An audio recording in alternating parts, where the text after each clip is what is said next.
Bonjour les amis, bienvenue de retour sur Histoire Reddit.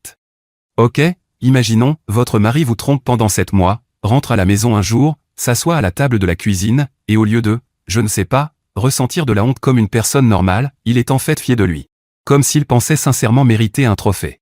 Une médaille de participation pour avoir fini par dire la vérité.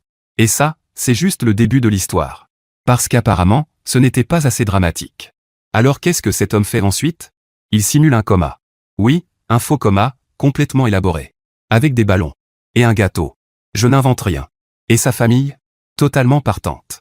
Comme s'ils s'étaient tous réunis pour se dire, oui, c'est le plan, c'est celui-là. Maintenant, je veux que vous soyez vraiment attentifs parce que la réaction de cette femme face à tout ça? Absolument légendaire. Allez, on y va. Mon mari a avoué une infidélité de 7 mois et a qualifié son honnêteté de cadeau, puis il a simulé un coma après un accident pour que je le reprenne. Moi, 33 ans, femme, j'étais marié à mon ex, 35 ans, homme, depuis 6 ans. Nous étions ensemble depuis 4 ans avant cela, soit un total de 10 ans. Complètement gâché par cette ordure sans valeur qu'il est. Cela s'est produit il y a environ 18 mois, quand les problèmes ont commencé petit à petit. Il a commencé à me mentir à propos de soi-disant imprévus de dernière minute qui l'obligeaient à rester tard au travail, aider un ami, ou encore sauver un chaton blessé et être retardé. Bon, la dernière partie n'est pas vraie, mais parmi tous ces mensonges, je suis sûr qu'il y en avait un du genre. Un jour de mars l'année dernière, mon ex est rentré tôt. Je préparais des pâtes dans la cuisine quand il est entré et s'est assis à table sans dire bonjour. Il était sérieux et restait là à fixer ses mains.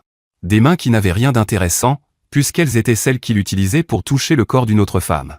Quand je lui ai demandé ce qui n'allait pas, il a dit qu'il devait me parler. Il voyait quelqu'un d'autre, une assistante juridique, que j'appellerais la maîtresse de mon ex, qui travaillait dans l'immeuble voisin. Cela durait depuis 7 mois, et il m'a donné des détails que je n'avais pas demandé, comme où ils allaient déjeuner et combien de fois ils se voyaient par semaine. Il disait être honnête volontairement parce qu'il ne pouvait plus vivre avec la culpabilité, pas parce qu'il se souciait de moi. Et pour couronner cet acte de stupidité, il était fier de lui pour avoir été honnête. Son raisonnement tordu était que la plupart des hommes auraient continué à mentir, mais que lui ne pouvait pas me faire ça parce qu'il m'aimait. Il a même utilisé le mot « respect » pour parler de moi. Je suis sûr qu'il me respectait énormément quand il manquait de respect à sa maîtresse dans un lit quelconque. Il a aussi mentionné que maintenant que tout était sur la table, nous pouvions travailler sur notre mariage et le rendre plus fort, plus authentique. Et le meilleur dans tout ça? Il avait déjà rompu avec sa maîtresse ce matin-là, donc il était complètement libre pour travailler sur nous. Je lui ai répondu que nous pouvions travailler, mais sur le divorce, parce que je n'allais pas rester marié à une tentative d'être humain. Je lui ai dit que j'allais chez ma sœur pour la nuit, et autant de nuits que nécessaire.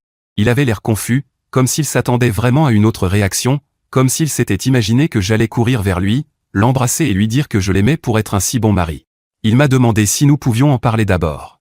Je l'ai regardé comme s'il était stupide, ce qu'il était, honnêtement, et je suis parti sans répondre. Ma sœur, plus jeune que moi, 29 ans, vivait de l'autre côté de la ville avec son mari, Tyler. Quand je suis arrivé chez elle ce soir-là, tout était déjà prêt, car je l'avais tenu informé par téléphone avant d'arriver. Tyler est resté dans la chambre pour nous laisser de l'espace. Je suis retourné à l'appartement 2 jours plus tard, pendant que mon ex était au travail, pour récupérer tout ce que je pouvais mettre dans ma voiture, vêtements, livres, mon ordinateur portable, quelques ustensiles de cuisine que ma grand-mère m'avait donnés. Je n'allais pas laisser ce trompeur se nourrir avec les objets de ma grand-mère, qu'il crève de faim. Si ma grand-mère était encore en vie, elle aurait probablement cuisiné avec elle et lui aurait jeté à la tête encore brûlant. Mon ex m'a appelé 17 fois ce jour-là après avoir remarqué que des choses manquaient. Je n'ai jamais répondu. Il a envoyé des messages disant que nous devions parler comme des adultes, car selon lui, il m'avait fait un magnifique cadeau, le cadeau de la vérité. Je lui ai répondu avec un cadeau, une photo de mon majeur levé. Il a continué à écrire que je jetais une décennie pour quelque chose qu'il considérait comme réglé. Je l'ai bloqué et je suis resté chez ma sœur. En moins d'une semaine, mes parents se sont mêlés de l'affaire. Ma mère m'a appelé pour dire qu'elle avait parlé à mon ex, qu'elle s'était renseignée sur les affaires de ma grand-mère, et qu'elle était rassurée quand je lui ai dit que j'avais tout pris. Ce sont des choses importantes pour la famille. Elle a dit qu'il était dévasté, ce qui était le minimum après ce qu'il avait fait. Mon père m'a appelé séparément pour demander s'il devait aller lui parler, de beau-père à gendre. Ce n'était pas nécessaire, mais je garderai ça en tête. Les parents de mon ex ont aussi appelé. Sa mère m'a laissé un message vocal disant que 7 mois, ce n'était pas si grave, affirmant que chaque mariage a ses hauts et ses bas. Son père m'a envoyé un email avec pour objet « Réfléchis bien à ça », dans lequel il énumérait toutes les raisons pratiques pour lesquelles divorcer était une mauvaise idée. Certaines étaient raisonnables, même si elles n'allaient pas me faire changer d'avis, comme la stabilité financière, les biens communs, la honte d'en parler à la famille élargie. Et d'autres, comme dire que je ne trouverais pas un autre homme comme lui, Parce que la situation est difficile pour les femmes. Mon beau-père pensait que le fait d'avoir un bon travail et d'être attirant le rendait rare. Ma réponse a été, cher futur ex-beau-père, je serais ravi de pouvoir bientôt vous appeler ex-beau-père. Concernant votre inquiétude de ne pas trouver quelqu'un comme mon futur ex, soyez assuré que si je vais à la décharge locale, je pourrai trouver des choses bien supérieures, avec la possibilité de choisir les couleurs et les tailles à ma guise. Sans rien ajouter de plus, je vous adresse mes salutations distinguées et vous souhaite d'aller avoir des relations sexuelles avec votre mère. J'ai engagé un avocat et j'ai lancé la procédure de divorce. Mon ex ne s'y est pas opposé, ce qui m'a surprise, car il avait été très insistant jusque-là. Tout le processus a pris 4 mois, car nous devions tout partager. L'appartement était à nos 2 noms, donc nous l'avons vendu. Nous avons partagé l'argent en 2. Nous avons divisé nos comptes d'épargne. Nous avons échangé des tableaux Excel via nos avocats pour décider qui gardait quel meuble. J'aurais pu céder sur certaines choses, mais je voulais être mesquine, même pour savoir qui obtenait une simple épingle. Une fois le divorce finalisé, j'ai pris un logement aussi loin que possible de là où nous vivions, pour mettre de la distance entre nous. Il n'y habitait plus, mais je voulais être aussi loin que possible de cet endroit. J'ai changé de numéro, je ne l'ai donné qu'à ma sœur, mes parents et quelques amis proches. Presque au même moment que la procédure de divorce, mon père venait d'être diagnostiqué d'une leucémie. Son médecin a dit que le traitement durerait au moins 1 an. Ce n'était pas une période agréable, même si je la raconte maintenant avec légèreté. Les mois ont passé et je me suis habitué à vivre seul. Je travaillais, je rentrais, je regardais la télévision et j'allais me coucher. Le week-end, j'allais dans des musées d'art ou je lisais dans des cafés. Ma sœur venait dîner 1 fois par semaine, et j'allais aussi voir mes parents pour leur cuisiner, car ils avaient déjà assez à gérer avec la santé de mon père. Ma vie était calme, mis à part la maladie. Puis, presque 4 mois après la finalisation du divorce, j'ai reçu un appel d'un numéro inconnu. C'était la mère de mon ex, pleurant si fort que j'avais du mal à la comprendre. Elle a dit que cette ordure avait eu un accident, et que c'était très grave. Mon ex rentrait du travail quand un camion a grillé un feu rouge. Sa voiture s'est retournée. Il était en soins intensifs à l'hôpital et dans le coma. Les médecins ne savaient pas s'il allait se réveiller. Pour rendre cette histoire encore plus terrible, avant de perdre connaissance sur les lieux, il a prononcé mon nom. Il demandait après moi, car j'étais la seule personne qu'il voulait. Ma réponse a été simple, je ne suis pas médecin et je ne peux rien faire. S'il est dans le coma, il ne saura pas que je suis là non plus, donc ne m'appelez plus jamais pour m'embêter. Puis j'ai raccroché. Ensuite, j'y ai repensé et j'ai appelé un ami commun pour en parler. Il n'avait aucune idée de cet accident, mais il a prévu d'aller à l'hôpital pour voir comment il allait. Quand il est arrivé et a demandé à l'accueil, la réceptionniste a tapé son nom dans l'ordinateur. Aucun patient ne portait ce nom. Elle a vérifié plusieurs fois, rien. Personne avec ces informations n'avait été admis dans la semaine. Mon ami est allé vérifier dans d'autres hôpitaux de la région, mais il n'y avait personne portant ce nom. J'aurais bien demandé s'il y avait un certain Monsieur Deschet, mais le résultat aurait probablement été le même. Cet ami a appelé la mère de mon ex. Elle lui a dit qu'elle espérait que j'irais au restaurant près du premier hôpital et qu'il devait me transmettre le message. Il l'a fait, mais je n'y suis pas allé. En revanche, lui s'y est rendu pour comprendre ce qui se passait. Et je dis, ami, maintenant, parce qu'après ça, je ne pense pas que ce soit encore un ami commun. C'était un petit restaurant italien avec des tables à l'extérieur. J'ai reçu des photos et le récit de tout ce qui s'est passé. Il y avait une banderole accrochée au plafond avec écrit « Bon retour » et des ballons attachés aux chaises. Un gâteau était au centre de la table avec un glaçage blanc. Les parents de mon ex se tenaient près du gâteau, et mon ex était assis en bout de table, parfaitement en bonne santé. Pas une égratignure. Tout le monde s'est tourné vers mon ami quand il est entré, car il m'attendait. Mon ex s'est levé pour demander pourquoi il était là et ce qui m'était arrivé. Sa mère a expliqué qu'elle avait parlé avec lui. Ils ont alors expliqué que c'était un test, si je courais à l'hôpital en pensant qu'il allait mourir, cela signifiait que je l'aimais encore. Désolé, j'imagine que j'ai échoué. Tout le monde était d'accord pour dire que c'était la meilleure façon de me montrer que j'étais censé être avec mon ex, mais mon ami avait tout gâché en venant à ma place. Il aurait dû me convaincre d'aller au restaurant au moins. Mon ami a cru être dans la 4e dimension, alors il a fait demi-tour et est parti. Mon ex a demandé s'il allait me chercher, mais n'a reçu aucune réponse. Peu après, j'ai reçu tous les détails et les photos de l'embuscade à laquelle je n'ai pas assisté. 2 semaines plus tard, quelqu'un a frappé à ma porte un samedi matin. J'ai regardé par le Judas et j'ai vu mes ex-beaux-parents. Je n'ai pas ouvert et ils ont insisté encore et encore. Il faisait froid dehors, surtout quand on reste debout pendant 20 minutes. Ils ont commencé à crier qu'ils savaient que j'étais là, mais qu'ils ne voulaient pas faire de scène, donc il valait mieux que j'ouvre. Maudit voiture garée devant la porte. J'ai pris une autre voie et répondu qu'ils s'étaient trompés de maison. Et ils m'ont cru, parce qu'ils ont dit qu'ils me cherchaient et pensaient que la voix était celle d'une colocataire. Ma colocataire, c'est-à-dire moi avec une voix enrouée, leur a dit que personne de ce nom ne vivait ici. Ils ont insisté qu'ils avaient la bonne adresse et espéraient que je les laisserais entrer pour parler, car il faisait un froid glacial dehors. Ma colocataire, leur a dit de partir, sinon elle appellerait la police, puisqu'elle ne les connaissait pas et ignorait leurs intentions. Ils sont restés là un moment et ont eux-mêmes appelé la police. Quand les agents sont arrivés, ils leur ont dit que ma colocataire refusait de les laisser me voir. La réponse a été qu'ils ne pouvaient rien faire, mais ils ont insisté. Finalement, les agents ont accepté de frapper à ma porte pour demander ce qui se passait. Mais je ne voulais pas sortir ni utiliser ma vraie voix pour que mes ex-beaux-parents confirment que j'habitais là. Je ne sais pas comment ils ont trouvé mon adresse, mais ils étaient là. J'ai repris la voix de ma fausse colocataire et j'ai dit que je ne connaissais pas ces gens, qu'ils étaient là depuis longtemps et refusaient de partir. Au final, les policiers se sont excusés auprès de moi et leur ont demandé de partir. Même s'ils continuaient à crier que j'étais à l'intérieur. Je ne sais pas exactement pourquoi ils sont venus, mais j'imagine que cela a un rapport avec la grande réconciliation avec le tas d'ordures qu'ils appellent leur fils. Ce qui est logique, 2 tas d'ordures ont engendré un tas d'ordures encore pire. Pour l'instant, je compte améliorer ma fausse voix et être très prudente quand je sors, je ne veux pas subir une embuscade devant chez moi. Heureusement, j'ai un voisin avec des caméras, avec qui j'ai échangé nos numéros pour des raisons de sécurité lorsque j'ai emménagé, et je compte sur lui pour garder un œil sur la situation. C'est un homme plus âgé qui se comporte comme le policier du quartier, surveillant tout ce qui paraît suspect. Il a été policier dans sa jeunesse, donc certaines habitudes ne disparaissent pas facilement. Mise à jour 1. Ni vous ni moi ne nous attendions à ce que les choses deviennent calmes. Ils ont simulé un faux accident où mon ex était censé avoir plus d'activité cérébrale que d'habitude parce qu'il était dans le coma, donc je ne m'attendais pas à ce qu'un simple contretemps, comme ne pas me trouver à la maison, les arrête. Après que mes ex-beaux-parents ont quitté ma maison ce jour-là, je n'ai eu aucune nouvelle pendant environ un mois. Pas d'appel, pas de message, personne à ma porte, aucun signalement de mon voisin. C'était le mois le plus calme que j'avais eu depuis des années, ce qui était étrange et suspect. Puis, un soir, j'ai reçu un email. Il venait de mon ex. L'objet était simplement mon nom. Je l'aurais supprimé si j'avais eu quelque chose de plus intéressant à faire. Il a écrit 4 paragraphes pour me dire que ce qu'ils avaient fait au restaurant était mal. Il s'était convaincu que c'était une bonne idée parce qu'il n'y avait pas d'autre moyen de m'atteindre, que les moments difficiles exigeaient des mesures difficiles. Il a écrit qu'il avait détruit la meilleure partie de sa vie en me trompant, puis détruit ce qu'il en restait en mettant en œuvre ce petit mensonge. Oui, il a écrit « petit mensonge ». Il ne me demandait pas de lui pardonner ni de répondre, il le faisait seulement parce qu'il me devait la vérité. Il me doit toujours la vérité, mais sans jamais faire les choses correctement, comme ne pas tromper et ne pas mentir dès le départ. Il a admis que c'était lui qui avait proposé l'idée à ses parents, eux voulaient simplement m'inviter à dîner pour parler, mais il savait que ça ne fonctionnerait pas. C'est lui qui a suggéré quelque chose de plus dramatique.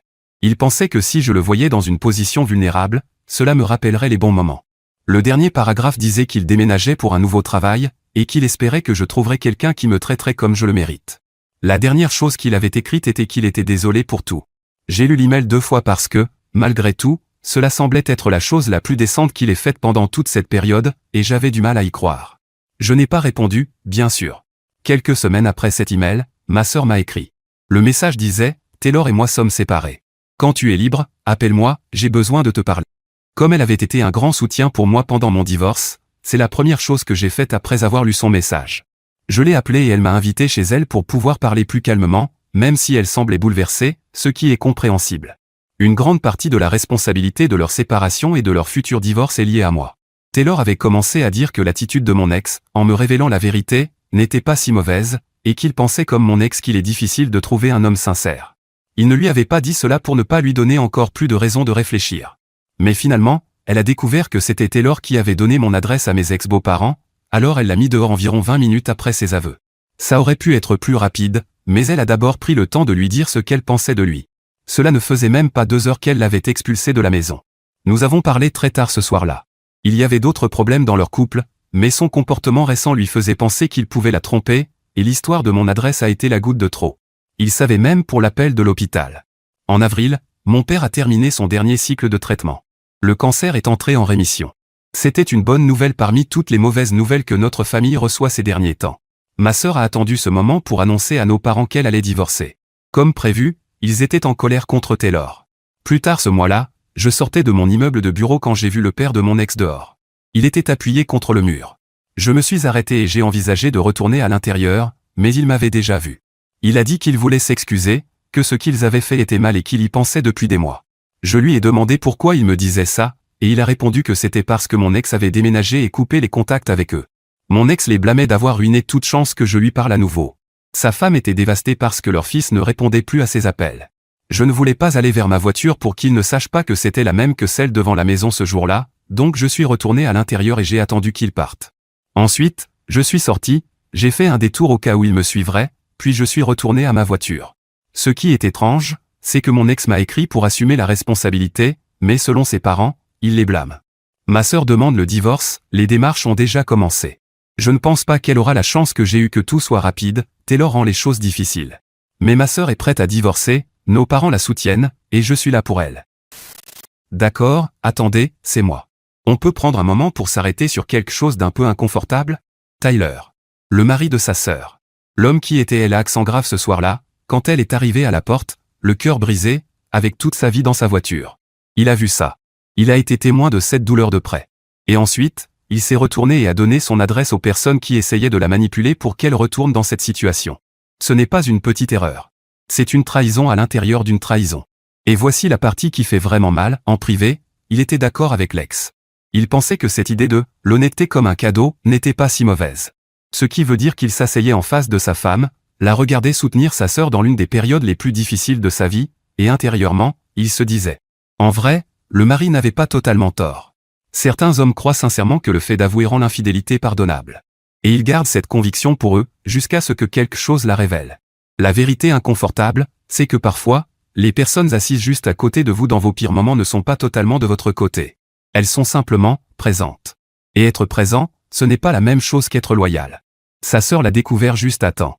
De justesse. Mise à jour 2. Ma sœur est déjà divorcée, et elle a aussi rencontré quelqu'un de nouveau.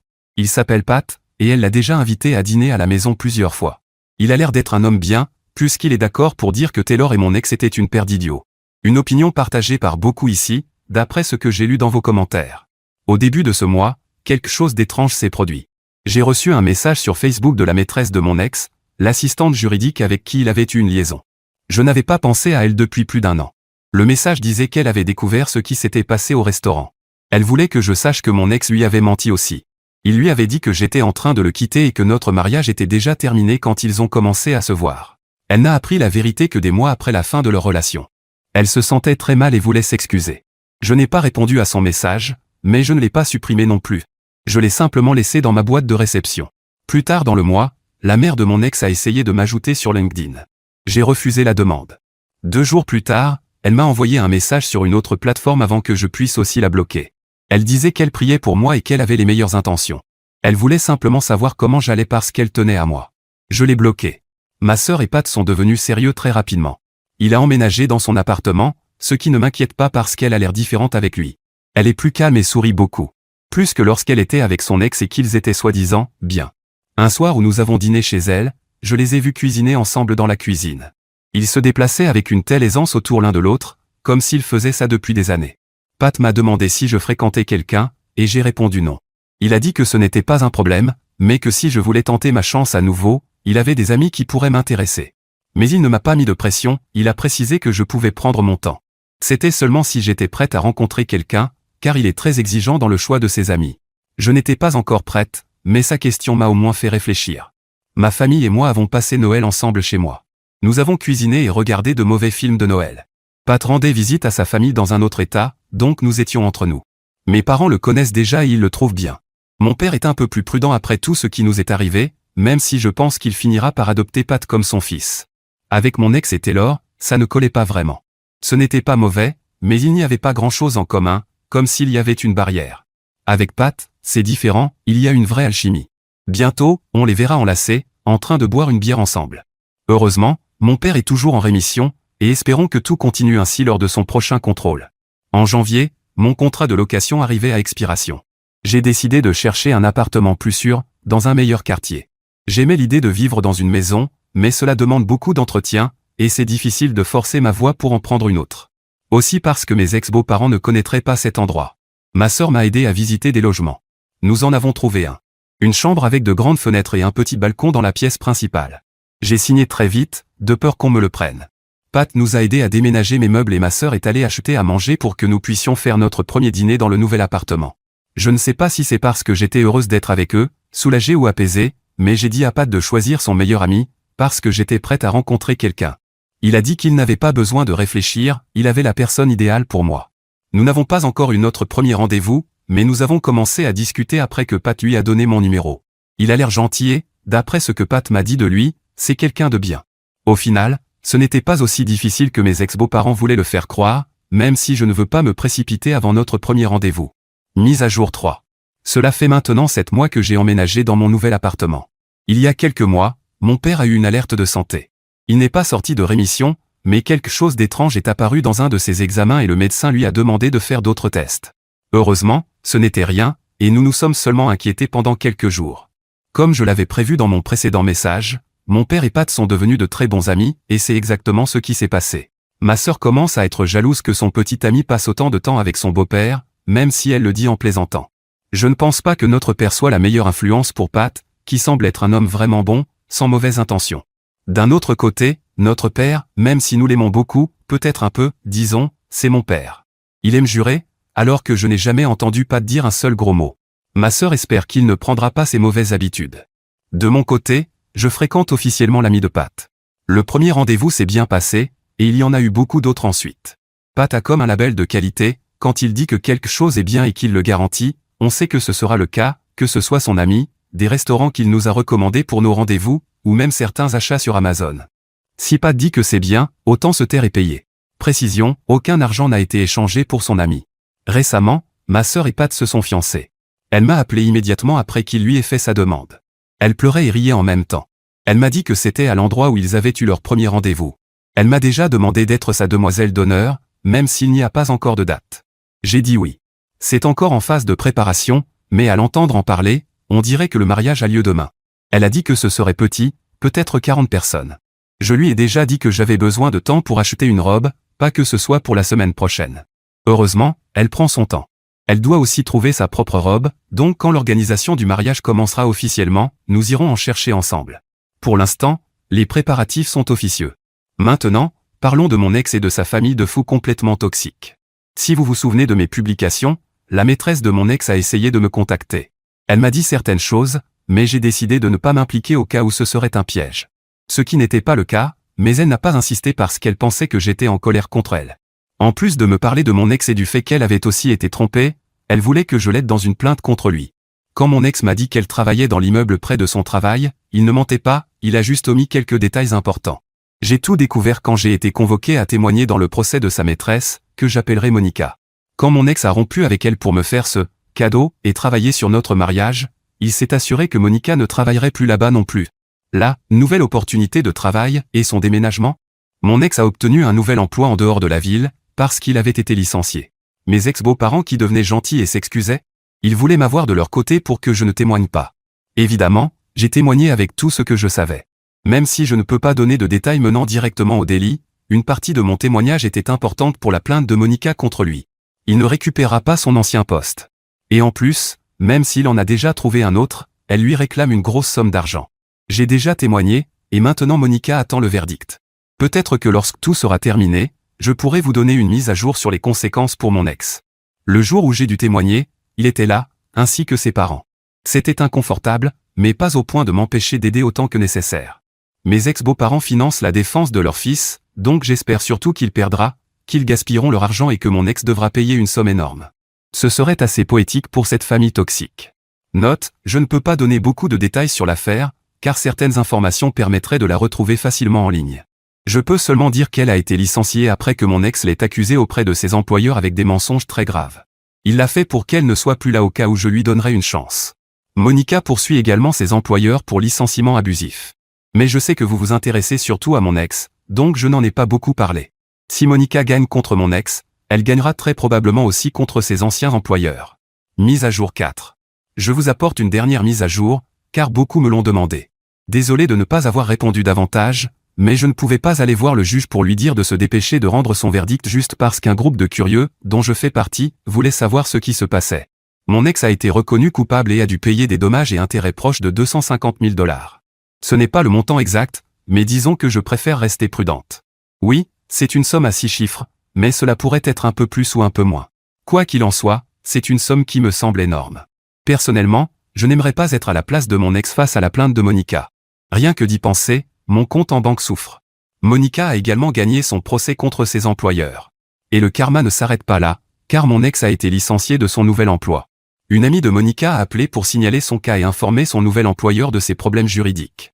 Elle ne l'a pas fait anonymement, elle a donné toutes ces informations au cas où ils auraient besoin de la recontacter. Parfois, je suis assise ou allongée sans rien faire, et je repense à ce que ses parents, ou plutôt son père, m'avaient dit, que je ne trouverais pas quelqu'un comme mon ex. Et là, je me mets à rire comme une folle, parce qu'ils avaient raison. Ce serait très difficile de trouver quelqu'un comme mon ex, mais de toute façon, je n'en cherche pas un. Alors ma famille YouTube, voici mon avis sur cette histoire. Par où commencer? Déjà, est-ce qu'on peut juste prendre un moment pour apprécier cette femme?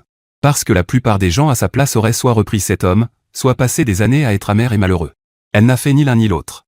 Elle a pris les ustensiles de cuisine de sa grand-mère, ce qui est, au passage, le détail le plus iconique de toute cette histoire, elle a demandé le divorce, bloqué tout le monde, et elle a simplement avancé.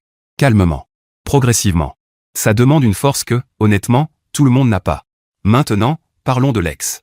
Parce que ce qui rend cette histoire fascinante, ce n'est pas seulement qu'il est trompé, malheureusement, ça arrive. C'est le niveau de déconnexion totale dans lequel cet homme vivait. Il a avoué volontairement, puis il a appelé ça un cadeau. Il croyait sincèrement que l'honnêteté après une trahison annulait la trahison elle-même. Ce n'est pas le cas. La transparence après les dégâts, ce n'est pas une vertu, c'est du contrôle des dégâts avec des étapes en plus. Et ensuite, simuler un coma? Avec une banderole, bon retour? Ça vous dit tout sur la façon dont cette personne voit le monde, tout est une stratégie, tout est de la manipulation déguisée en amour. Et ses parents, mon Dieu. Le père qui écrit un email pour expliquer pourquoi divorcer est une mauvaise idée, en ajoutant cette perle qu'elle ne trouverait pas quelqu'un comme lui, et quelques années plus tard, le karma a transformé ces mots en véritable blague. L'histoire de Monica est aussi importante ici, parce qu'elle montre que l'ex n'était pas seulement faible dans son mariage, il était prêt à détruire la carrière et les moyens de subsistance de quelqu'un pour se protéger. Ce n'est pas un homme qui a fait une seule erreur. C'est un schéma de comportement. La leçon que je retiens de toute cette histoire est assez simple, votre paix mérite d'être protégée, même quand tout le monde autour de vous traite de dramatique pour cela. Elle ne lui devait pas une conversation. Elle ne devait pas d'explication à ses parents. Et elle ne devait pas au monde une crise émotionnelle. Elle a simplement reconstruit sa vie en silence, laissé le karma faire son travail, et s'est retrouvée avec un nouvel appartement, un homme bien, et une place au premier rang pour voir 250 000 $ de conséquences. Poétique, honnêtement. Alors les amis, dites-moi ce que vous en pensez dans les commentaires ci-dessous. Et merci d'avoir suivi cet épisode de Histoire Reddit. N'oubliez pas de liker et de vous abonner. On se retrouve dans la prochaine vidéo.